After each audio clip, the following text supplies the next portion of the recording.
नमस्कार, मैं हूं आपके साथ मेघा चैन और आप देख रहे हैं न्यूज़ 21। जब पूरा शहर चैन की नींद सोता है तब एक पुलिस अधिकारी अपनी ड्यूटी पर तैनात होता है। उसकी वर्दी में सिर्फ सितारे नहीं होते, लाखों लोगों की उम्मीदें भी होती है। इन्हीं जज्बे और जिम्मेदारी के साथ इंदौर की सुरक्षा का दायित्व निभा रहे विजयनगर के एसीपी पराग सोनी जी मेरे साथ मौजूद है। उनसे बात करेंगे और जानेंगे कि तेजी से बढ़ते शहर में अपराधों को कैसे मैनेज किया जा रहा है, कितना चुनौतीपूर्ण है। साइबर अपराध हो, ट्रैफिक हो, महिलाओं की सुरक्षा से जुड़े मुद्दे हो, इन सब पर उनकी अब क्या रणनीति है। सर, आपका बहुत बहुत स्वागत है न्यूज़ 21 में। Thank you very much. आपका जो प्रश्न है, बेसिकली हमारे पास न्यू चैलेंजेस काफ़ी है। नाउ डेज साइबर क्राइम एक मेजर चैलेंज के रूप में हमारे सामने आ रहा है। आज ही हम सेफ क्लिक 2.0 का कंक्लूडिंग इवेंट भी करा है। हमारा मेन मोटिव साइबर क्राइम से रिलेटेड यही रहता है कि जितने लोग अवेयर होंगे उतना उससे हम बच सकते हैं। और बेसिकली आज सबके हाथों में एक छोटा सा मोबाइल है जो सबकी ट्रांजैक्शन हिस्ट्री, उनकी डिजिटल हिस्ट्री, कहते हैं डिजिटल फुटप्रिंट, सबके पास एग्जिस्ट करता है। ये डेटा मार्केट में बहुत इजीली अवेलेबल है। हम जितनी भी चीज़ें अपनी ब्राउजिंग करते हैं, आपको पता नहीं होता बैक एंड में कितनी सारी जगह वो एड्स आते हैं। हम सुनते हैं ना कि हमने एक कुछ टायर सर्च किया, हमने कार सर्च करी, हमने बाइक सर्च करी, उसकी ऐड आने लगती है। दैट मीन्स हमारा मोबाइल लिजनिंग मोड में है। तो हम कितने ज़्यादा थ्रेट में जी रहे हैं ये हमको नहीं पता। दैट्स वाई हमारे पास रैंडम कॉल्स आते हैं। हम सर्च करते हैं कभी कि हमको इंश्योरेंस अपना लेना है, तत्काल इंश्योरेंस की कंपनीज़ के फ़ोन आने लगते हैं। How this works, this algorithm जितनी भी सेटअप है, ये पूरा का सेटअप एक मार्केट ओरिएंटेड है और ये आपको एक एज अ क्लाइंट ढूंढता है। और जहाँ लगता है कि क्लाइंट सॉफ्ट है, ओल्ड एज है, जो बहुत ईगर फॉर एम्प्लॉयमेंट है, जो बहुत ज़्यादा एम्प्लॉयमेंट के लिए मतलब ढूंढ रहा है, पैसे डिमांडेड है, उसको उस तरीके ऑफर दिए जाते हैं, वो कहीं ना कहीं ट्रैप में फंस जाता है। सेकेंडली जो यहाँ मेजर चैलेंजेस आते हैं वो बेसिकली नाइट कल्चर को है। हमारा ऑपरेशन क्लीन जो इंदौर कमिश्नरेट का एक पायनियर प्रोजेक्ट है, जिसके अंदर हम ऑपरेशन क्लीन में एट 11:30 हमारा डिप्लॉयमेंट, जितनी भी हमारे क्रिमिनल हॉटस्पॉट्स हैं, हमने ऑलरेडी क्रिमिनल हॉटस्पॉट अपने एरिया में बना रखे हैं। हमने पिछले कुछ सालों के डेटा एनालिसिस पे, उनके रॉ डेटा के एनालिसिस पे हमने कुछ ऐसे हॉटस्पॉट चिन्हित करें जहाँ पे नंबर ऑफ़ क्राइम ज़्यादा होते हैं या फिर जहाँ पे नंबर ऑफ़ क्राइम ज़्यादा हो रहे थे।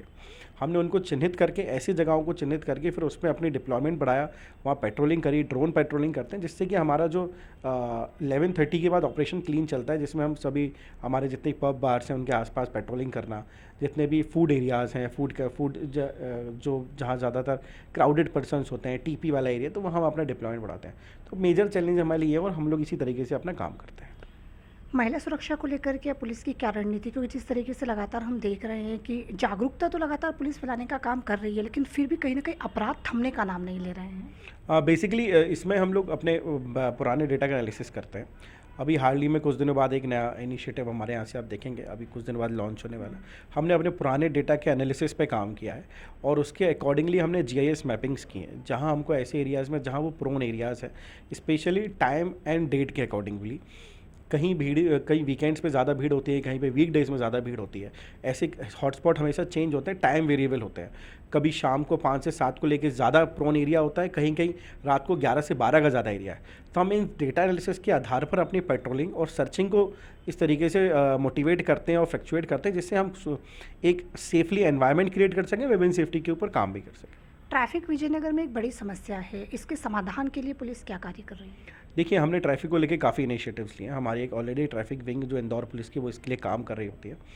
हमने बेसिकली ड्रोन मैपिंग करके जो हमारे नेक्सेस हैं, जहां हमें लगता है कि हमको डिवाइडर्स को चेंज करना है या फिर सिग्नल्स की टाइमिंग को चेंज करना है, स्पेशली हमारा जो पेट्रोलिंग का पैटर्न, अगेन हम लोग टाइम और स्पेशल मैनेजमेंट पे चलते हैं कि किस टाइम पे ज़्यादा भीड़ होती है, किस दिनों में कहाँ ज़्यादा भीड़ होती है, और जो जितने भी हमारे कॉम्प्लेक्सेस हैं, जितने भी हमारे बड़े बड़े बिल्डिंग्स हैं, वहाँ पे किस तरीके से डिप्लॉयमेंट रखना है या फिर किस तरीके से वहाँ का ट्रैफिक मैनेज करना है। हम उनकी सिक्योरिटी पर्सनल से पर्सनली जाके मीटिंग लेते हैं और वहाँ पे इंश्योर करते हैं कि किस किस वीकेंड पे कैसे कैसा वो अपने तरफ से डिप्लॉयड करते हैं, जो उनके ट्रैफिक वार्डन्स होते हैं, उसके साथ हम कोऑर्डिनेट करके अपने ट्रैफिक को अच्छे करने की कोशिश करते हैं। कोई भी आम नागरिक किसी भी संदिग्ध अपराध की सूचना अगर पुलिस को देना चाहे तो उसके लिए सबसे आसान तरीका क्या है? क्योंकि आज कई बार आम आदमी सोचता है कि पुलिस के पास पहुंचेगा, अपराधों की जानकारी देगा, लेकिन डर और मन में भय का माहौल बना रहता है। देखिए, इसके लिए बहुत अच्छा साधन है, आपका 112 डायल करें। डायल 112 में आप कोई भी सूचना हमको दे सकते हैं। वो सूचना डायरेक्टली उसकी ग्रेविटी को देखते हुए हमारे पास भी रिफ्लेक्ट होती है, हमारे पास भी हमारे नंबर्स पे आती है और इवन जो हमारी एफआरवीज़ हैं उनके पास भी आती है। तो बेसिक है, अगर आपको लगता है कि इस तरीके से कर सकते हैं। अदरवाइज़ हमने बहुत सारी मोहल्ला मीटिंग्स और मोहल्ला समितियाँ भी बना रखी हैं, जिनके माध्यम से भी कोई गोपनीय रूप से भी कोई हमको शिकायत करता है तो हम उस पर रिएक्ट करते हैं। There is an number of ways, हम लोग के सीयूजी नंबर्स, हमारे पर्सनल नंबर्स वेबसाइट्स पे और काफ़ी सारी जगह अवेलेबल है। कहीं आपको लगता है कि आप शेयर कर सकते हो कि सर मेरा नाम आप गोपनीय रखिएगा, पर हम आपको ये सूचना देना चाहते हैं, definitely we will work out it. Social media से अब लगातार जो अफवाहें फैलाई जा रही है, उसको पुलिस कैसे रोकने का काम कर रही है? एट डिफरेंट जोनल लेवल्स और एट थाना लेवल्स ऑल्सो हमारी एक सोशल मीडिया मॉनिटरिंग सेल होती है। बेसिकली हमारे डेली भी जितने भी इवेंट सोशल मीडिया में हो रहे होते हैं, हम उसको एक हमारा डेडिकेटेड एक टीम है जिसको वो वॉच करती है। Different channels, different pages, different tag जो बनते हैं, टैगलाइंस बनती हैं, उन सबको मॉनिटर करती है और जहाँ भी ऐसा लगता है उसकी एक रिपोर्ट पर डे जनरेट होती है और उसको लेके जहाँ भी ऐसा लगता है जो हमको इंटरवीन जिसमें करना चाहिए, हम उसमें इंटरवीन करते हैं। एट थाना लेवल ऑल्सो जो हमारे CI सेल और काउंटर इंटेलिजेंस सेल है, वो दिन भर सोशल मीडिया के एक एक पेजेस को, एक एक चैनल्स को, एक एक चीज़ें, रील्स को देखता है, कहाँ ऐसा लगता है जहाँ पुलिस को इंटरवीन करना चाहिए तो हम उसमें उस तरीके से इंटरवीन करते हैं। आप मानते हैं कि अपराधों में अब कमी आ रही है, लोग जागरूक हो रहे हैं लगातार, जिस तरीके से पुलिस के कई सारे अभियान चल रहे हैं, इसको लेकर के क्या कहेंगे? निश्चित रूप से जनता जागरूक हो रही है। अब क्राइम लोग रिपोर्ट भी करना चाहते हैं। अब पहले जब देखा जाता था कि क्राइम रिपोर्टिंग करने से लोग डरते थे, हिचकिचाते थे। अब लोगों में एक जागरूकता है, लोगों के पास मीडियम्स बहुत हैं। वो चाहें तो EFIR कर सकते हैं, साइबर FIR, E0 FIR कर सकते हैं, नेशनल पोर्टल्स हैं, स्टेट के पोर्टल्स हैं, अपनी EFIR सीधे MP पुलिस की वेबसाइट पर जाके भी कर सकते हैं।